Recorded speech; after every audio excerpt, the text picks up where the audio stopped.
नमस्कार, मैं Sandeep Tiwari. NTPC exam 2025 में आप पार्टिसिपेट कर रहे हैं। मैं अपने स्तर पर जो संभव प्रयास हो सकता था आपके लिए कर रहा हूं। 9 बजे मैं आपको प्रतिदिन प्रैक्टिस में इन्वॉल्व करता हूं और प्रैक्टिस भी ऐसे ऑर्डिनरी नहीं है। ये अभी तक के एग्जाम जितने भी हुए हैं उन सबके अलग अलग शिफ्ट पर आधारित है। सारी शिफ्ट के जो सवाल हमें मिलते हैं एनालिसिस के माध्यम से पूछने के बाद, डिस्कस करने के बाद आपसे ज्यादा माथापच्ची करता हूँ इन सब चीजों के लिए और उसी आधार पर सवालों का सिलेक्शन करके आपको सोल्यूशन प्रोवाइड करता हूँ, जिससे कि आप अपनी आगे की परीक्षाओं में इसका उपयोग कर सकें। और ये चीज आपके कॉन्फिडेंस मुझे मिल भी रहे हैं, आपने हमें बताया भी, अप्रिसिएट भी किया। तमाम लोगों के संदेश हमारे पास आए। कुछ बच्चे हमसे टॉपिक के लिए कह रहे थे, लेकिन मुझे ऐसा लगता है कि अगर मैं टॉपिक पर उतना समय दूं, कम से कम अगर कोई भी टॉपिक होगा तो 25-30 मिनट, आधे घंटे लगता है। आधे घंटे में अगर आप 15-20 सवाल हल कर ले तो ज्यादा बेनिफिशियल इस समय वर्तमान में होगा। फिर भी अगर आपको लगता है कि बहुत जरूरी कोई टॉपिक है और आप हमसे पूछना ही चाहते हैं तो आप मुझे बता दें, मैं उस पर एक सेशन आपको प्रोवाइड कर दूंगा। आगे जिनका पेपर अभी 18-19 के आसपास है उनके लिए मैं बोल रहा हूँ, ठीक है, उनके लिए मैं वो सेशन दे दूंगा। बाकी अगर अच्छा लगा करे तो वीडियो को लाइक किया करें, वीडियो को शेयर भी किया करें। आप ही से हमारी रीच है, हम आपके लिए ही प्रयास करते हैं। अगर आप अप्रिसिएशन देते हो, आप हमें आगे बढ़ाते हो तो चीजें आगे हम भी और बेहतर करने की कोशिश करते हैं। डिस्क्रिप्शन में टेलीग्राम ग्रुप दिया है, उसको भी ज्वाइन कर लीजिए। चैनल पर नए हैं तो उसको भी सब्सक्राइब कर लीजिए। एक हमारे साथ भी जुड़ाव आपका हमेशा बना रहेगा और विश्वास मानिए, मैथ की जो भी तैयारियां मतलब हो सकती है मेरे से, जो मेरे से संभव कार्य हो सकता है मैथ को लेकर के, मैं आपके लिए करता रहूंगा। सभी लोग प्रॉपर जुड़े और अच्छे से चीजों को प्रिपेयर करें, ठीक है। पहले सवाल पर लेकर चलता हूं। मैंने अभी तक बार वाला कोई सवाल नहीं करवाया था, लेकिन मुझे किसी बच्चे ने बताया कि बार का सवाल भी आ रहा है। रेलवे में एक बार का सवाल होता है जो कि डेसिमल के बिफोर बार होता है, मतलब इंटीजर पार्ट पर होता है, उसका सवाल पूछा जाता है और नेगेटिव पे इम्पैक्ट करता है। जैसे कभी आपके सामने ऐसे हो कि 5 के ऊपर बार 0.4 है, इसको हम लिखते हैं पता है -5 + 0.4 लिखते हैं। इसको आपको समझना पड़ता है। हालांकि ये सवाल दूसरा है, ये सवाल सब पे बार लगाया है और थोड़ा सा प्रसार करके देखिए तो 0.5 के बाद 37 37 37 37 हम नोट कर सकते हैं। ऐसे 0.3 के बाद 35 35 35 35 लिख सकते हैं। 0.2 के बाद 34 34 34 34। देखिए इस सवाल को तो मैं इजिली ऐसे ही आंसर बता दूं, लेकिन बाकी सभी सवालों के लिए एक प्रोसेस आपको समझना है। तो ऐसे एक कॉलम बना लीजिए, उस पहले हिस्से में, पहले कॉलम में उन पदों को रखिए जो विदाउट बार है। जिसमें पहले में देखिए 0.5 है, दूसरे में 0.3 है, माइनस के साथ है, ध्यान रखिएगा। अगले में 0.2 है, प्लस के साथ है। जो बार वाले पद हैं उन सब के बार की संख्या बराबर है, बार की जो संख्या है काउंटिंग में बराबर है, इसलिए आसान हो जा रहा है। यहां पर हम लिखेंगे 37, यहां पर हमने लिखा 35 और यहां पर मैंने लिखा 34। करेक्ट है। अगर किसी में एक पद पर होता, किसी में 2 पद पर होता तो सबको पहले समान किया जाता है, तब उस तरह से प्रयास किया जाता है।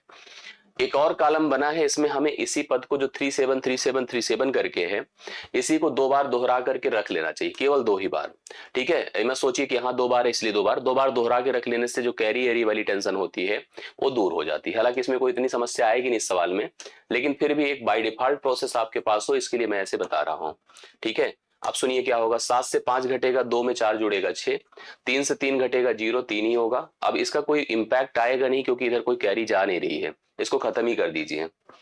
बाकी 7 से 5 घटा 2 4 6 होता है, 3 से 3 घटा 0 3 होता है, और यहाँ 5 से 3 घटा 2 2 कितना होता है, 4 होता है।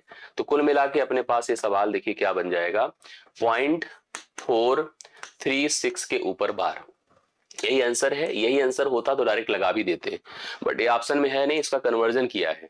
जब भी ऐसे कभी बार वाले सवाल हो, इसको कन्वर्ट करके इसके फ्रैक्शन के फॉर्म में लाना है तो पहले पूरा नंबर लिख दिया करिए 436। उसमें से क्या घटेगा, द पद विदाउट बार हमारा 4 घटेगा। नीचे गए, जितने पदों के ऊपर बार है उतनी बार 9 लिखिए और जितने के ऊपर नहीं उतनी बार 0 लिखिए।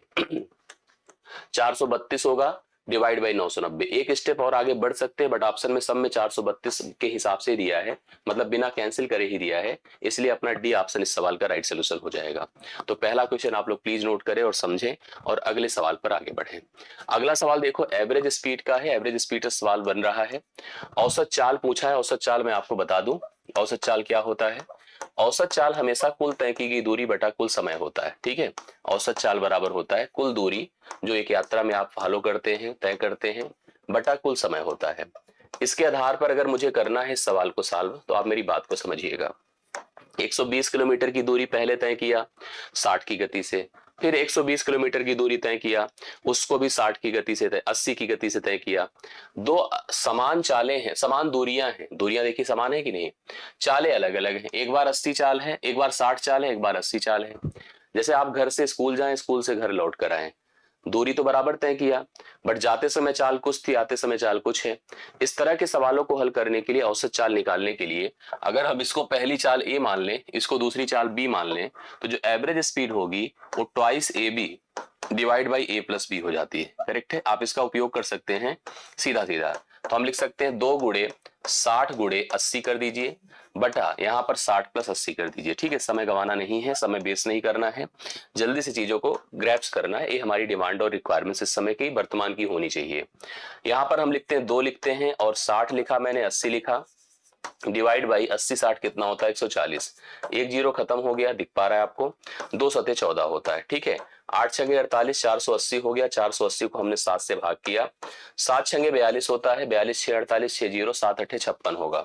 68 के साथ एक ही ऑप्शन है, तो इसलिए 68.57 इसके लिए राइट सोल्यूशन हो जाएगा। एवरेज स्पीड इस पूरे यात्रा के दौरान उस व्यक्ति की मानी जाएगी, जो आपको बी ऑप्शन में दिया है। सेकंड क्वेश्चन आपका डन होता है। थर्ड पर आइए, 15 मीटर 17 सेंटीमीटर लंबे, 9 मीटर 2 सेंटीमीटर चौड़े फर्श पर बिछाने के लिए कम से कम कितने वर्गाकार टाइल्स की आवश्यकता होगी। अब आप देखो, ये आप बढ़िया सवाल है, इस तरह का सवाल पैटर्न आपके सामने आ रहा है। एक अपने पास देखिए, एक हमारा फर्श है जिसकी लंबाई है 15 मीटर और 17 सेंटीमीटर, ये समझना पड़ेगा आपको, और चौड़ाई है 9 मीटर और 2 सेंटीमीटर। करेक्ट, इस पर मुझे वर्गाकार टाइल्स बिछानी है। कितनी टाइल्स की आवश्यकता होगी? जो टाइल्स हैं उसकी लंबाई चौड़ाई सब बराबर है, तो टाइल्स की संख्या के लिए आपको क्या करना पड़ेगा, ये पूरे सरफेस का जो एरिया है, पूरे सरफेस के एरिया को वर्ग के एरिया से इसको भाग करना पड़ेगा। ये आयत का था जो अपना फर्श था, और ये वर्ग है जो कि मार्बल है, जो टाइल्स है उसके एरिया से भाग करना होगा। अब भाग करने के लिए आपको पहले यहां पर कभी कभी क्या होता है ना, भाग करने से एग्जैक्ट नंबर नहीं आता है।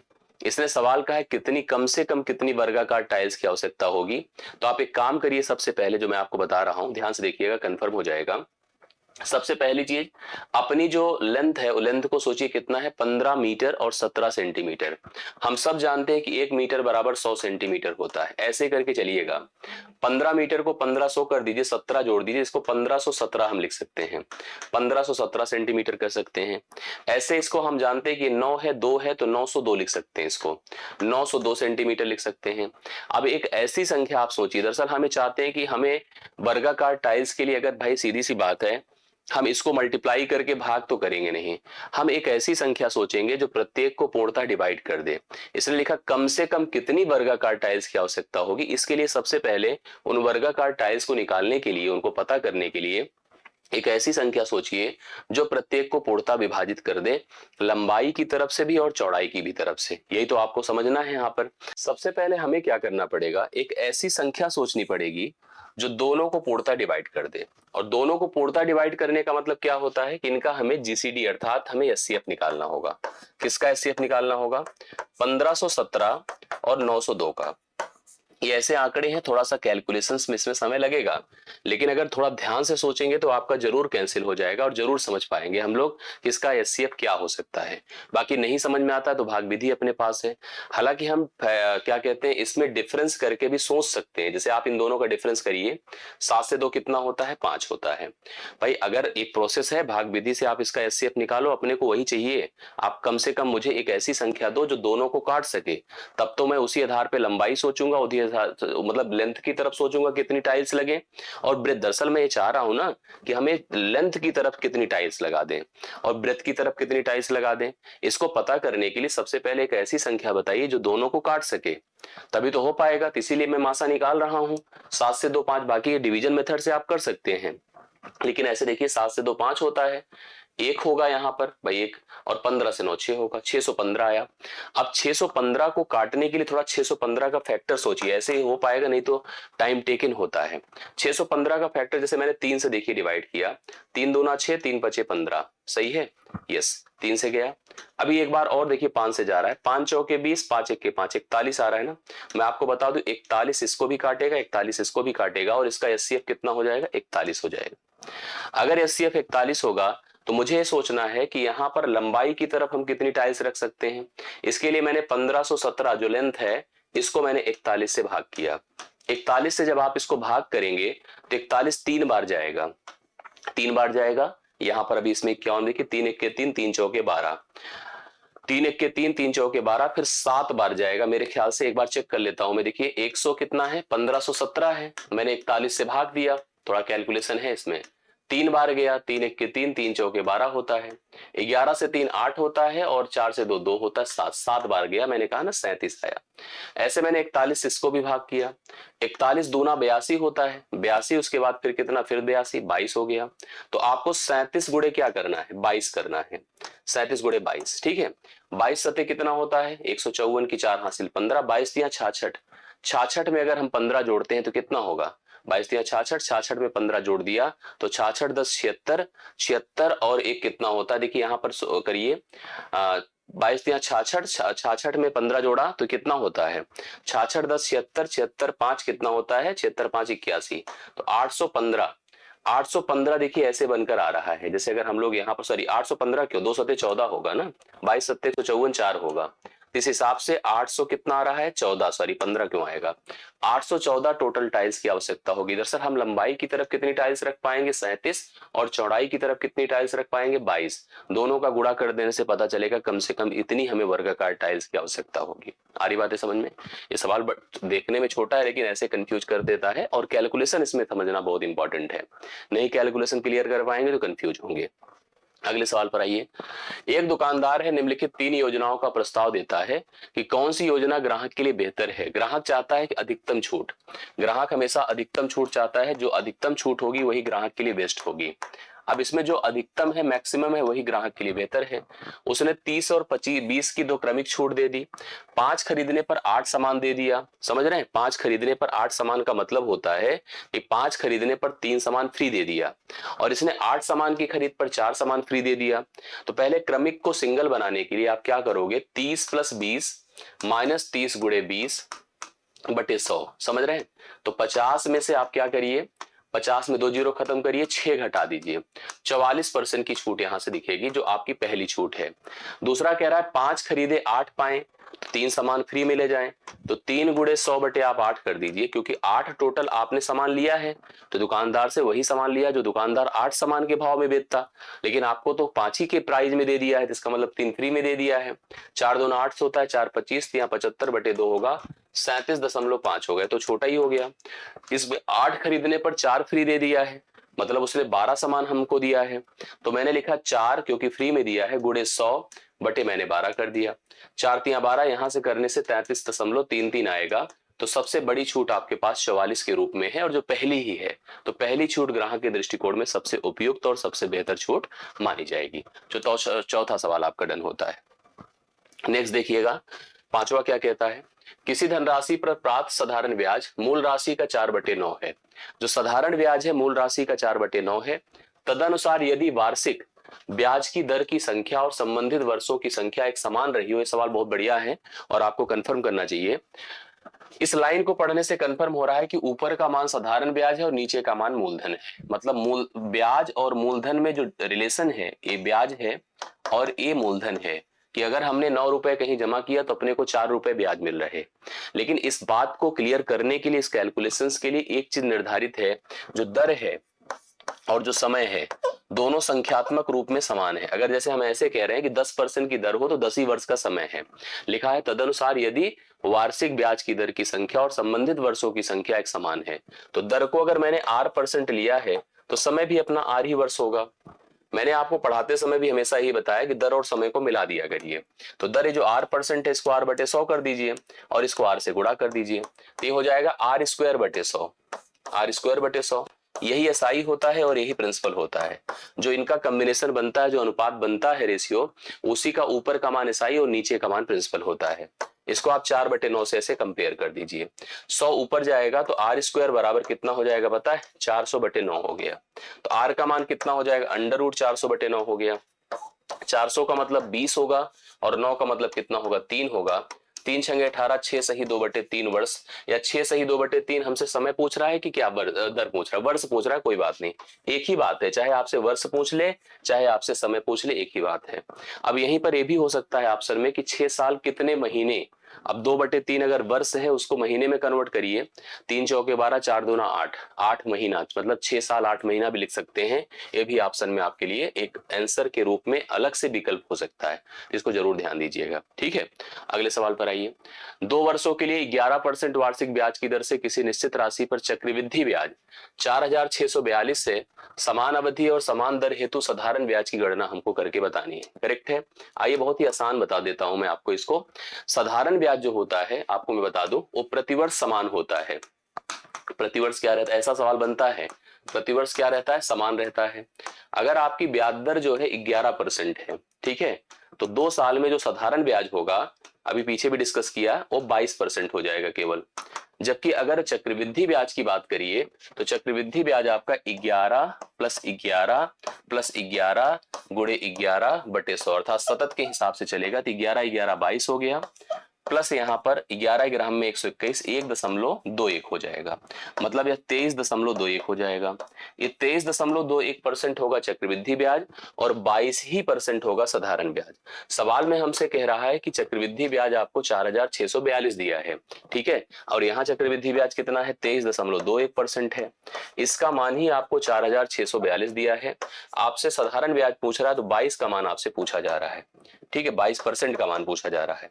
इस परसेंट को परसेंट से खत्म करें, दशमलव यहां से गायब करेंगे, 2 जीरो ऐसे बढ़ जाएगा, ठीक है, चाहे नीचे बढ़ा दें, 2 बार जा रहा है 200 हो जाएगा।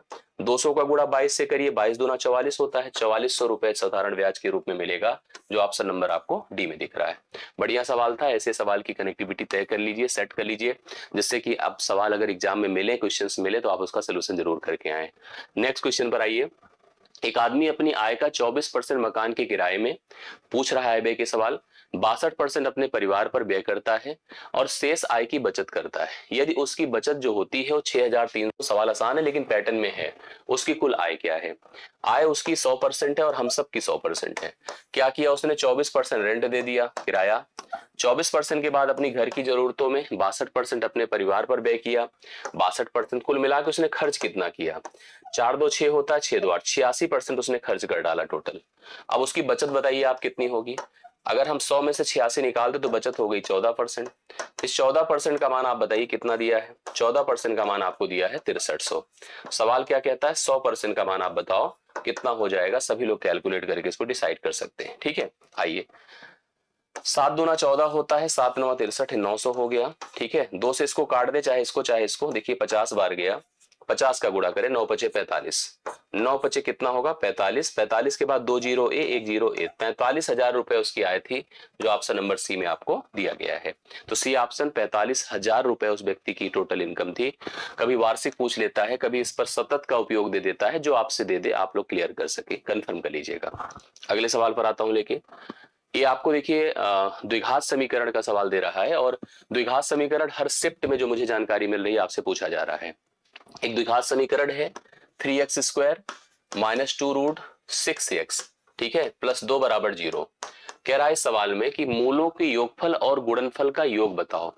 मूलों के योगफल और गुणनफल का योग पूछ रहा है, अनुपात भी नहीं, सिंपल समझिएगा। अगर कभी भी कोई, ये तो आपका ओरिजिनल जो दिया है वही है, बट अगर हम द्विघात समीकरण का जनरल इक्वेशन सोचें तो ax² + bx + c बराबर 0 यही होता है। मूलों का योगफल, अब हम सब जान रहे हैं कि अगर ये द्विघात है, इसकी पावर 2 है मैक्सिमम पावर, तो इसके 2 सोल्यूशंस होंगे। अगर एक सोल्यूशन अल्फा है, दूसरा सोल्यूशन बीटा है, तो अल्फा प्लस बीटा जो होता है वो -b/a होता है, और अल्फा इंटू बीटा जो होता है वो c/a होता है, ठीक है। आपसे यही हमसे पूछ रहा है, क्या पूछ रहा है कंफर्म करिएगा, इन दोनों का जोड़ पूछ रहा है। मतलब हमसे ये पूछ रहा है कि alpha plus beta plus alpha into beta बराबर -b/a प्लस c/a, ठीक है।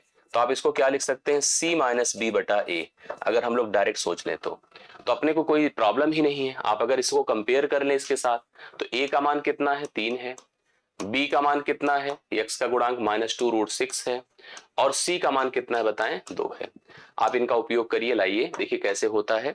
यहां पर अगर हम लोग इसका योग कर रहे हैं तो c - b बटा कितना हो जाएगा, ए हो जाएगा। ठीक है, तो सी का मान कितना है 2 है, बी का मान माइनस माइनस प्लस हो जाएगा, देखिए माइनस है ना, 2√6 कर दीजिए बटा ए की जगह पर आप 3 कर दीजिए। अगर आप यही सोचने लगते चले पहले मोलों का योगफल निकाले फिर गुणनफल निकाले तो ये सब करने की आपको जरूरत नहीं थी। हम लोग 2 प्लस क्या लिख रहे हैं 2√6, 2 प्लस 2√6 डिवाइड बाई 3 है। अब यहीं पर हम लोगों को समझना है कि क्या मैं कुछ कॉमन लेकर के सोच सकता हूं, जैसे मैंने 2 कॉमन कर दिया तो यहां पर 1 बनेगा और यहां पर √6 बनेगा बटा 3 होगा। तो अगर पहला ऑप्शन चेक करिए आप लोग यहां पर तो 2√6 प्लस 1 है, वही तो है, डिवाइड बाई 3। अच्छा दूसरी तरफ ऐसे भी तो लिखा जा सकता है 2 प्लस 2√6 डिवाइड, इसलिए हम लोग पहला और दूसरा दोनों ऑप्शन मानेंगे। अगर आप ये सोचे कि हम पहला मान ले या दूसरा, कभी कभी जल्दबाजी में हम लोग कर देते हैं, हमें इस समय ए और बी दोनों को लगाना पड़ेगा क्योंकि दोनों तो सही उत्तर है, प्रेजेंटेशन दोनों का अलग अलग है, बाकी आंसर तो एक ही चीज है ना, मतलब मान थोड़ी फर्क हो गया। तो पहला और दूसरा हमें सी ऑप्शन को सही आंसर करना होगा, तो सी ऑप्शन आपको लगा के आना है, करेक्ट आंसर हो जाएगा। ये सवाल बन रहा है, मैं आपको बता दूं, जो अनुपाती जो समानुपाती का मध्यानुपाती का प्रोसेस उसको देखिएगा, एक्स वाई का मध्यानुपाती, ठीक है, इनके तृतीय अनुपाती का 8 गुना है, तो एक्स और वाई का रेशियो बताओ क्या होगा। मध्यानुपाती क्या होता है, जैसे हमने कहा एक्स और वाई का मध्यानुपाती अगर ए है तो ए का जो रिलेशन होता है, सुनिए, ए का रिलेशन ये होता है कि ए स्क्वायर बराबर एक्स वाई, यही होता है ना, ये हो गया मध्यानुपाती। अब ए का मान अगर आपको करना है तो लिख दीजिए √xy, ऐसे लिख सकता हूं मैं। ठीक है, तीसरी चीज कह रहा है कि इनका तृतीय अनुपाती, भाई ये तो आपने मध्यानुपाती निकाला, इनका तृतीय अनुपाती x है y है और अब तृतीय अनुपाती सपोज करो b है, तो b अगर आपको सोचना है तो x इंटू बी करो, x इंटू बी करिए बराबर आप वाई स्क्वायर कर दीजिए जैसे भी पीछे किया है, तो b बराबर भाई वाई स्क्वायर अपान कितना हो जाएगा x।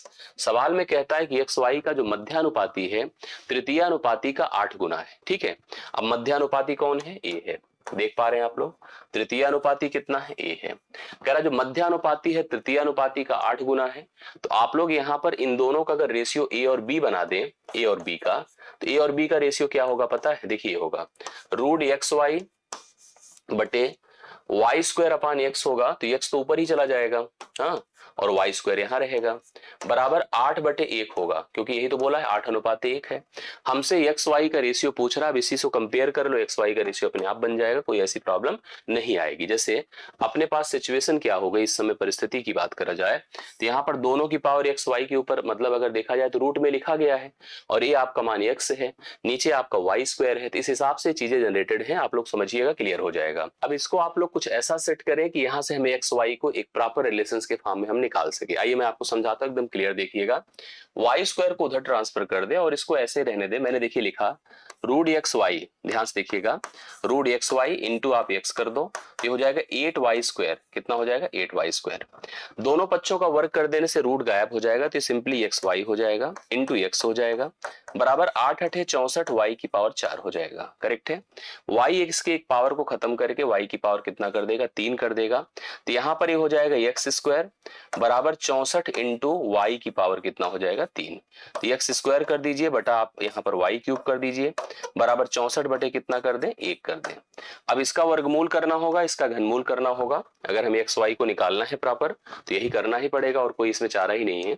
x बटे वाई कर दीजिए तो आप 64 का वर्गमूल करेंगे कितना आएगा 8, और y क्यूब 1 का घनमूल करेंगे तो 1 आएगा, 8:1, इसका पहला ऑप्शन राइट सोल्यूशन हो जाएगा। आप लोग नोट कर सकते हैं, पहला ऑप्शन राइट सोल्यूशन हो जाएगा, इसके आधार पर हम आंसर फिक्स कर सकते हैं, दिखा सकते हैं। मेरे ख्याल से आपको समझ में आया होगा, सभी लोग क्लियर कर लीजिए, कहीं किसी के मन में कोई कंफ्यूजन हो तो प्लीज बता दीजिएगा। ठीक है, ये बढ़िया सवाल था। अब इस तरह के सवाल आपको बन जाए, अगर दिख जाए तो सही में इसको प्रिपेयर करने की आपको रिक्वायरमेंट्स है।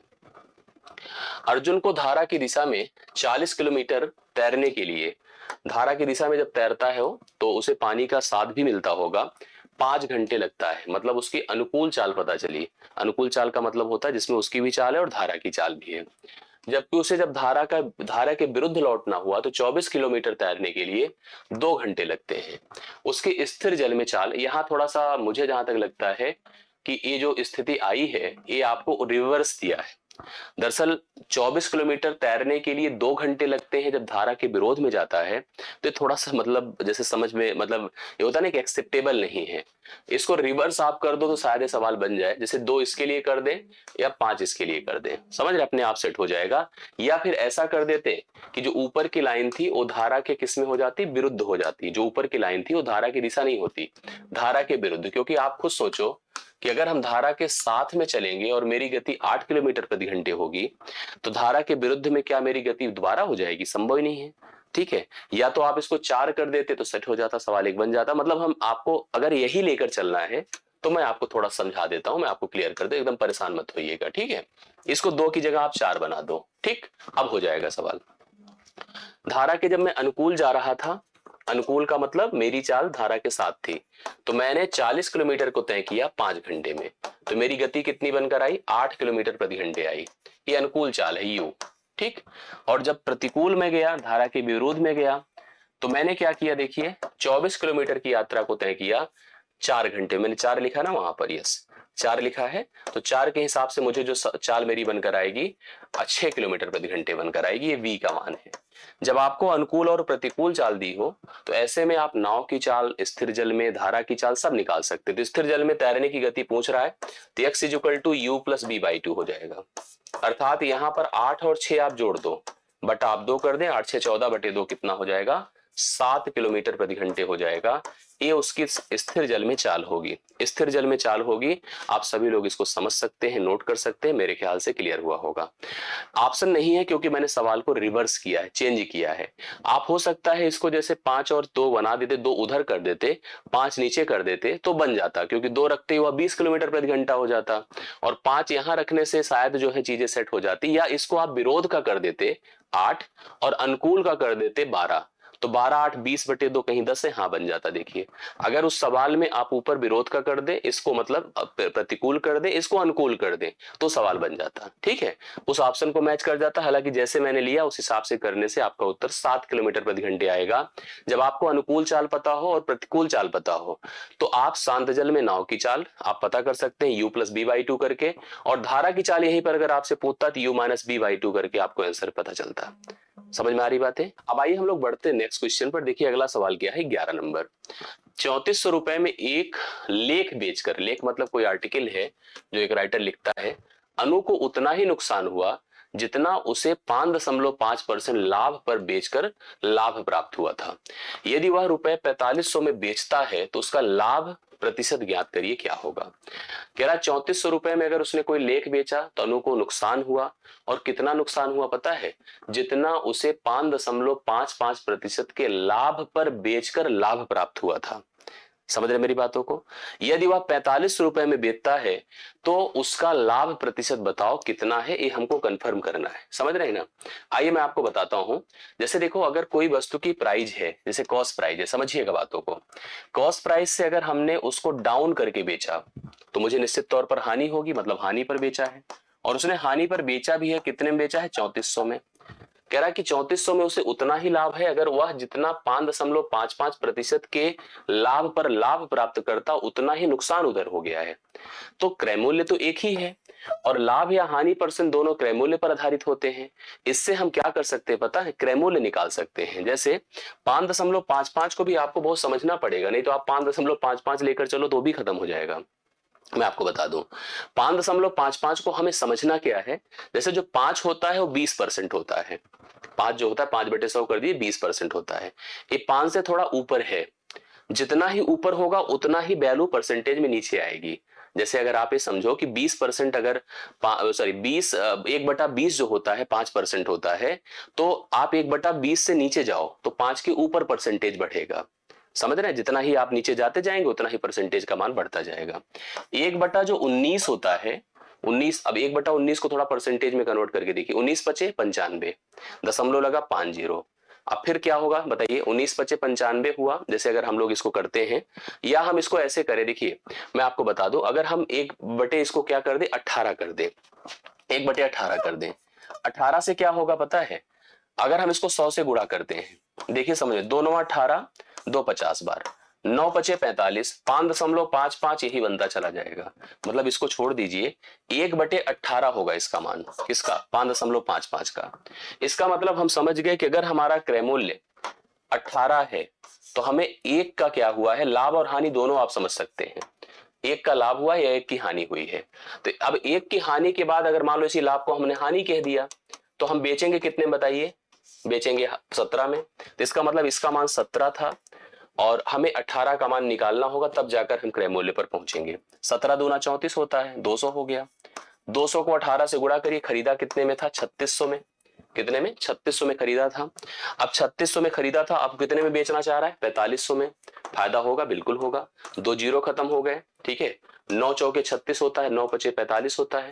4 से 5 है, मतलब कितना बढ़ा है? 1 बढ़ा है। 1 गुणे 100 बटे आप 4 कर दो, 4 से भाग करिए, 4 से इसको डिवाइड करिए, कितना होता है? 25% का लाभ है और 25% ऑप्शन नंबर क्या है? सी है, इसके लिए करेक्ट आंसर है। आप सभी लोग 11वें सवाल को नोट कर सकते हैं, ठीक है। बढ़िया सवाल था। पी क्यू और आर किसी कार्य को क्रमशः 15, 20 और 30 दिनों में पूरा करते हैं। ठेकेदार काम को जल्दी खत्म करना चाहता है, उनमें से किन्हीं दो को काम पर रखने का फैसला लेता है। इनमें से कौन सा बेहतर विकल्प अच्छा होगा? बढ़िया सवाल है। अच्छा बताइए, आप किससे काम करवाना चाहेंगे? जो अधिक क्षमतावान हो, जो अधिक क्षमतावान है उसी को आप बुलाना चाहोगे, उसी से काम करवाना चाहोगे। इसके लिए हमें क्या करना है? इनकी क्षमताएं सोचनी होंगी। पी है, क्यू है और आर है। इन्होंने किसी कार्य को समाप्त किया, देखिए कैसे कैसे। एक कहता है 15 दिन में, एक कहता है 20 दिन में, एक कहता है 30 दिन में। हमें क्षमता निकालना भी नहीं, हम डायरेक्ट बता सकते हैं कौन अधिक क्षमतावान है। आप सोच लो, जो कम समय लेता है वो ज्यादा क्षमतावान होता है। इसका मतलब सबसे कम समय लिया है पी, तो मेरी सबसे पहली प्रायोरिटी होगी पी की, मैं पी को बुलाना ज्यादा पसंद करूंगा। दूसरी तुलना में अगर हम लोग आगे बढ़े तो हमारे पास क्यू और आर है। इसको 20 दिन लगता है, इसे 30 दिन लगता है, तो 20 दिन वाला ज्यादा क्षमतावान होगा इन कंपेयर टू दीज। तो अगला जो पर्सन है हमारा क्यू है, अर्थात अगर मुझे काम करवाना है और केवल दो को ही चुनना है, दो को ही सेलेक्ट करना है, जल्दी काम किन्हीं दो को ही काम पर रखना है, तो मुझे पी क्यू को रखना चाहिए, क्यू आर को नहीं। समझ रहे? पी क्यू को रखना चाहिए।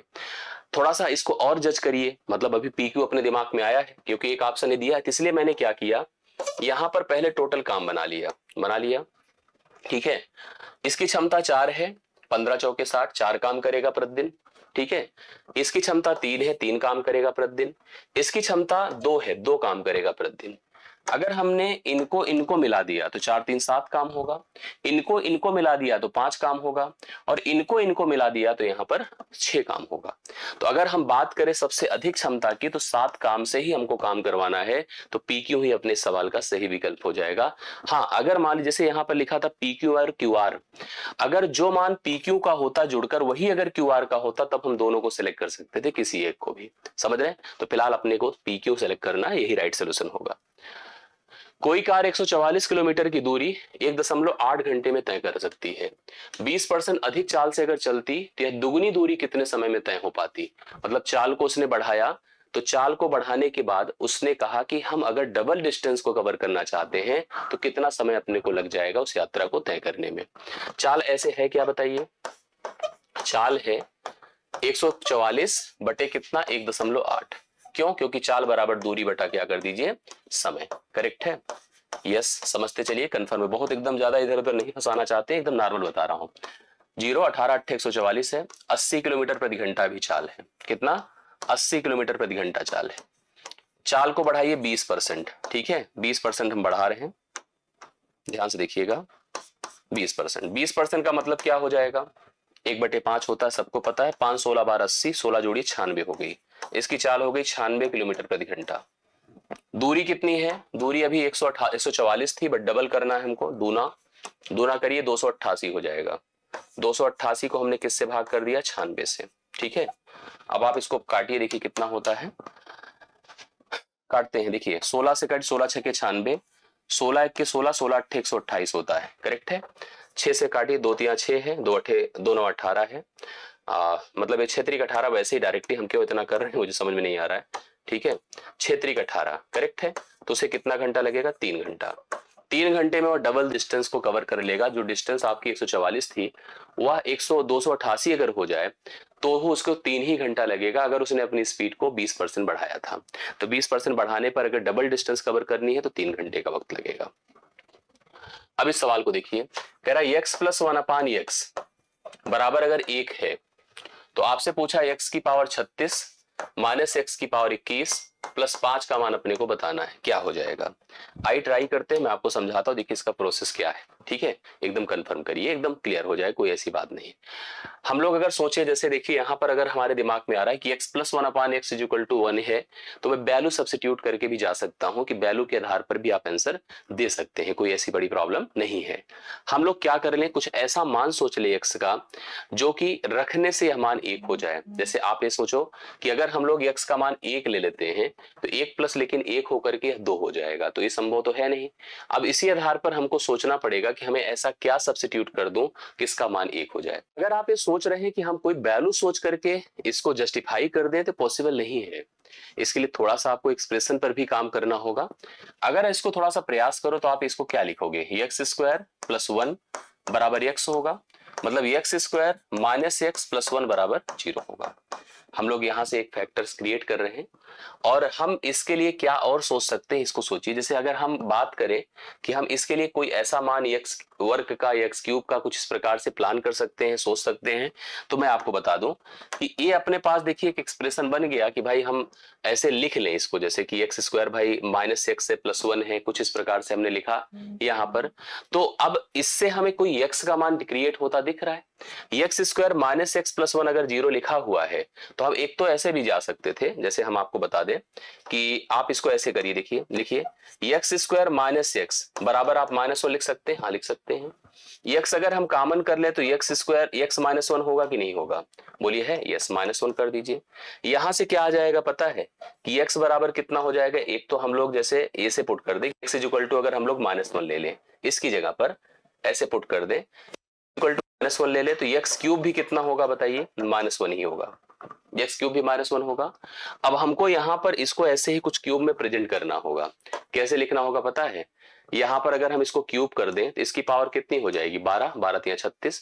ऐसे यहां पर भी हम लिख दें कि एक्स की पावर अगर हम 3 कर दे तो इसकी पावर कितनी हो जाएगी, 7 प्लस 5 कर देते हैं। अब एक बात दिमाग में रख लीजिएगा कि एक्स क्यूब की वैल्यू हमने कितना रखा है, -1, तो -1 की पावर कितना होगा, 12। यहां पर भी -1 की पावर कितना है, 7 प्लस। इसको दिमाग में रखिए कि -1 की पावर अगर कोई ऑड इवन नंबर है, मतलब सम संख्या है, तो यह मान हमेशा 1 आता है। और -1 की पावर अगर कोई विषम संख्या है, ऑड नंबर है, तो यह मान हमेशा -1 आता है। तो इसका मतलब यहां से +1 मिलेगा और यहां से -1 मिलेगा, लेकिन माइनस माइनस +1 हो जाएगा, +5 है तो 5 2 1 जोड़ने से कितना होता है, 5 2 जोड़ने से कितना होता है, 7 होता है। सी ऑप्शन इसका राइट सोल्यूशन है। आप लोग यहां से लिख सकते हैं इसकी वैल्यू को और हम लोग समझ सकते हैं कि इसका मान कितना हो जाएगा, 7 हो जाएगा। सी ऑप्शन राइट सोल्यूशन होगा। 10 सेंटीमीटर भुजा वाले दो घन सिरों से सिरों तक जोड़े गए हैं, इस प्रकार प्राप्त घनाभ का पृष्ठीय क्षेत्रफल आपको बताना है। देखिए ऐसे जोड़ा गया होगा, एक घन है ऐसे, ठीक है, आप समझेंगे तो क्लियर हो जाएगा। सब लोग इस तरह के सवाल पर फोकस करिए। ऐसे एक और घन है, वही सेम साइज का ही है और इसको भी इसी प्रकार से देखिए जोड़ा गया है। हम लोग ऐसे क्रिएट कर सकते, थोड़ा सा और आगे बढ़ा करके ऐसे, ये ऐसे जोड़ दिया, करेक्ट है, दो घनों को जोड़ दिया।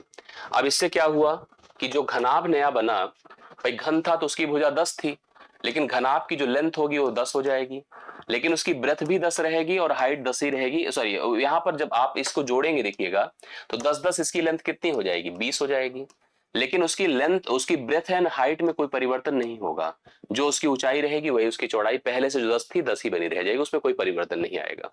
अगर ये घनाभ है तो घनाभ का जो पृष्ठीय क्षेत्रफल होता है twice LB plus BH plus HL होता है, टोटल सरफेस एरिया जो होता है। चारों दीवारों का तो पूछ नहीं रहा है, तो 2 गुणे हम लोग LB करेंगे तो 20 गुणे 10 कर देते हैं, ठीक है, 10 गुणे 10 कर देते हैं और फाइनली 10 गुणे 20 कर देते हैं।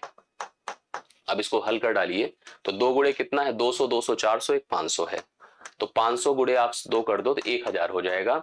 1000 सेंटीमीटर स्क्वायर इसके लिए राइट सोल्यूशन होगा, जो पहला ऑप्शन है इस सवाल के लिए करेक्ट आंसर है। ठीक है, तो 15 नंबर आपका डन होता है। ठीक, आइए बढ़ते हैं आगे। 3 8 9 2x x प्लस 6 10 और 11 आरोही क्रम में है, इसने कहा असेंडिंग ऑर्डर में ऑलरेडी है। यदि इनकी माध्यिका अगर 8 है तो x का मान आपको बताना है कितना हो जाएगा।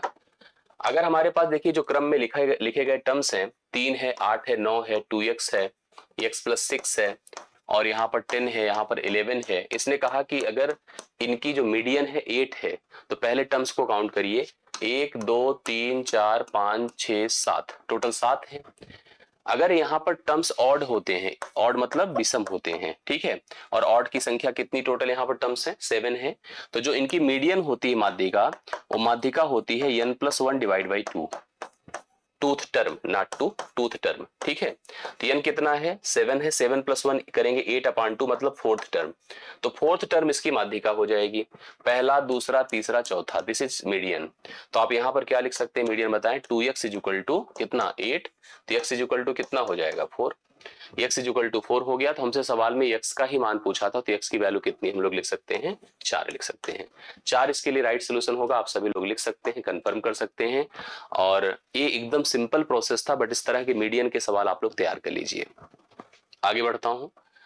एक आकृति दी गई है ज्योमेट्री के सवाल के लिए, बिंदु P पर स्पर्श करती है। यहाँ पर PA और PB, देखिए दो लाइन आपको दिख रहा है, एक PB दिख रहा है और दूसरा PA दिख रहा है। स्पर्श रेखा का सिस्टम आपको पता हो, किसी बाह्य बिंदु से वृत्त की सतह पर डाली गई दोनों स्पर्श रेखाएं बराबर लंबाई की होती है। अगर 6 सेंटीमीटर यहाँ लिखा है तो 6 ही सेंटीमीटर ये भी होगा। कहता है सवाल कि एंगल APB कितना दे रखा है 60 डिग्री, PA बराबर 6 है, तो हमारे पास PB की भी वैल्यू 6 ही होगी। और मैं बता दूं, अगर ये दोनों भुजाएं सेम हैं तो इनके अपोजिट एंगल भी सेम ही होंगे। मतलब अगर ये सेम है दोनों, क्योंकि आइसोसेलेस ट्रायंगल हमने पढ़ा है, समान भुजाओं के विपरीत कोण समान ही होते हैं। ये 60 है तो ये दोनों भी 60 ही 60 होंगे। इसका मतलब श्योर है कि जो ट्रायंगल बनकर आया इट्स एन इक्विलैटरल ट्रायंगल, एक समबाहु त्रिभुज हो गया। और समबाहु त्रिभुज की प्रत्येक भुजाएं क्या होती हैं, समान होती हैं। 6 सेंटीमीटर ही इसका राइट सोल्यूशन हो जाएगा। जो AB की लेंथ पूछा है, कॉर्ड बन रहा है जो सर्कल पर जीवा, उसकी लेंथ भी 6 ही सेंटीमीटर होगी, कंफर्म हो गया, ठीक है। आगे बढ़ता हूं। ये भाई A 6 था तो ये तो 6 होना था, दोनों समान थे तो एंगल भी सेम होना था। कैसे होगा, 60 है, ट्रायंगल का रूल क्या होता है, तीनों कोणों का जोड़ 180 हो, इन दोनों का जोड़ 120 है, 120 का आधा 60 हो गया। किसी त्रिभुज के तीनों कोण अगर 60 के हैं तो तीनों भुजाएं समान होगी, क्योंकि वो आइसोसेलेस सॉरी इक्विलैटरल ट्रायंगल है, समबाहु त्रिभुज है, तो 6 ही सेंटीमीटर इसका राइट सोल्यूशन होगा। अभी मैंने इस पर आपसे डिस्कशन किया था स्टार्टिंग के पहले सवाल से, क्योंकि रेलवे का यह पैटर्न ही होता है, एक सवाल पूछता है और मैंने इसमें 2 सवाल रखे, एक तो बार ऑन डेसिमल साइड और this is bar on integer side. मैंने पीछे बताया था आपको कि 2 का बार है 0.75 है, प्लस आपके पास 3 का बार होगा 0.78 होगा। इसको आप लिखिए -2 प्लस 0.75 प्लस यहाँ पर -3 प्लस 0.78, ठीक है, ये है। अब एक काम कर लीजिएगा, इसको आप लिखिएगा -2 और -3 मिलकर के कितना हो जाएगा बताइए, -5 हो जाएगा। ये -5 हो जाएगा, प्लस इन दोनों को जोड़ दीजिए तो 8 5 13 होता है, 7 7 14 1 15 होता है, 1.53 हो जाएगा। इन दोनों को यहाँ पर साल करेंगे तो -4 प्लस 0.53 होगा। इसको 4 के ऊपर बार 0.53 आप लिख सकते हैं। 4 के ऊपर बार 0.53, देखिए बी ऑप्शन में राइट सोल्यूशन आपके सामने है। बढ़िया सवाल था, जरूर हल करिए इस तरह के पैटर्न को और तैयार करिए, समझिए, जिससे कि क्लियर रहे इस टाइप का पैटर्न। असम और दार्जिलिंग की चाय का मिश्रण का जो अनुपात है 5:2 है। 5 किलोग्राम असम तथा 7 किलोग्राम दार्जिलिंग की चाय मिलाई जाती है तो इनका अनुपात 5:3 हो जाता है। प्रारंभिक मिश्रण का मान बताना है कि प्रारंभिक मिश्रण की कुल मात्रा क्या थी। 2 प्रकार की चाय थी, एक असम की दूसरी दार्जिलिंग की। इनका जो रेशियो था 5 क्या था 2 था, 5:2 था। असम में 5 किलोग्राम चाय बढ़ाई गई, ठीक है, 5 किलोग्राम, और दार्जिलिंग की चाय कितनी बढ़ाई गई बताएं, 7 किलोग्राम। नया जो रेशियो बनकर आया वो 5:3 का बनकर आया, करेक्ट है। अब सवाल क्या कहता है उसको सुनिएगा। प्रारंभिक मिश्रण में मतलब प्रारंभिक मिश्रण की मात्रा शुरू में टोटल कितना था ये हमको बताना है, ये कंफर्म करना है। आइए हम सभी लोग थोड़ा सा ध्यान से समझेंगे, क्लियर कर लें कैसे क्या होता है। अब इसमें एक चीज हम जो देख रहे हैं कि यहाँ पर जो चेंजेस हो रहे हैं दोनों की चायों में वो अलग अलग अमाउंट हो रहा है। असम में 5 किलोग्राम बढ़ रहा है, दार्जिलिंग में 7 किलोग्राम बढ़ रहा है। अगर सेम बढ़ता तो बहुत ही आसान बन जाता, हालांकि ये भी बहुत टफ नहीं है। आप एक ट्रेडिशनल प्रोसेस भी अगर आप अप्लाई करना चाहो तो कर लो कि असम की चाय की मात्रा अगर हम 5x मान लेते और दार्जिलिंग की 2x मान लेते, इसमें हम 5 जोड़ देते, इसमें हम 7 जोड़ देते, या रेशियो बन जाता आपका 5 और 5/3। बहुत टफ थोड़ी है, अगर आप चाहें तो हल कर लो। x का मान आएगा 5x और 2x, दोनों को जोड़ दीजिए तो अपने आप कंफर्म हो जाएगा। वैसे भी 7 से कटने वाली संख्या होगी, 7 से कटने वाली हालांकि संख्या ए भी है, इसलिए थोड़ा सा जो है कंफ्यूजन बनता है। लेकिन इसका एक प्रोसेस हम आपको और बताते हैं जिसे क्रिस क्रॉस प्रोसेस कहते हैं। 5 दिया 15 कर दीजिए, 5 दूना 10 कर दीजिए, करेक्ट है। 7 का गुणा 5 में करिए तो 35 होगा, और 5 का गुणा 3 में करिए तो 15 होगा। दोनों का डिफरेंस देखिए कितना है, यहाँ पर डिफरेंस देखिए 20 है, और ये डिफरेंस कितना है 5 है। तो 5 बराबर आप 20 कर दें, ठीक है। 1 बराबर 4 होगा। पहले से प्रारंभिक मात्रा दोनों की 5 और 2 मतलब 7 थी, 7 हो गई 28। 28 किलोग्राम टोटल पहले की मात्रा थी जो दोनों प्रकार की चाय थी। मैंने आपसे कहा भी कि 7 से कटने वाली संख्या होगी जो कि आपके सामने है। बी ऑप्शन में राइट सोल्यूशन। यहां से भी आप हल करोगे तो आंसर आएगा जो मैं इसे आपको बता रहा हूं, ठीक है। लास्ट सवाल हम लोग करेंगे और यही अंतिम सवाल रहेगा आज के सेशन का। आप सभी लोग देख लीजिएगा, बढ़िया सवाल है। 5 सदस्यों का एक परिवार है जिसकी औसत उम्र 44 वर्ष है, टोटल एवरेज एज 44 साल है सभी सदस्यों को। जब बेटा शादी कर लेता है तो उसकी पत्नी परिवार में शामिल हो जाती है, मतलब सदस्यों की संख्या 6 हो जाती है। तो परिवार की जो औसत आयु है 2.5 वर्ष कम हो जाती है, मतलब कमजोर हो जाती है, कम हो जाती है। शादी के 2 साल बाद एक बच्चा भी परिवार में आ जाता है। तो बेटे की शादी के 5 साल बाद बहू और बच्चे की औसत उम्र बताना है, हम लोग को कंफर्म करना है। दोनों तरह से सवाल आप हल कर सकते हैं, बहुत प्रोसेस है इसको। ये वर्तमान स्थिति थी, ये वर्तमान स्थिति थी, करेक्ट है। वर्तमान में 5 सदस्य थे, 44 यहाँ पर हम एकदम ट्रेडिशनल कर रहे हैं, कोई बहुत हम इधर उधर दिमाग नहीं लगा रहे हैं। हालांकि हम लगाने को बहुत कुछ लगा सकते हैं, इस पे सोच सकते हैं, लेकिन ऐसे मैंने सिंपल सोचा कि ये संख्या है और इनका औसत है। अर्थात जब कोई शादी यदि नहीं हुई थी तो उस समय क्या था पता है, औसत थी 44, करेक्ट। इस समय सभी की उम्र थी टोटल 5 चौके 20, 5 चौके 20, 220 वर्ष थी। शादी हो जाती इसी समय, यही पे तो शादी हुई, बेटा शादी कर लेता है।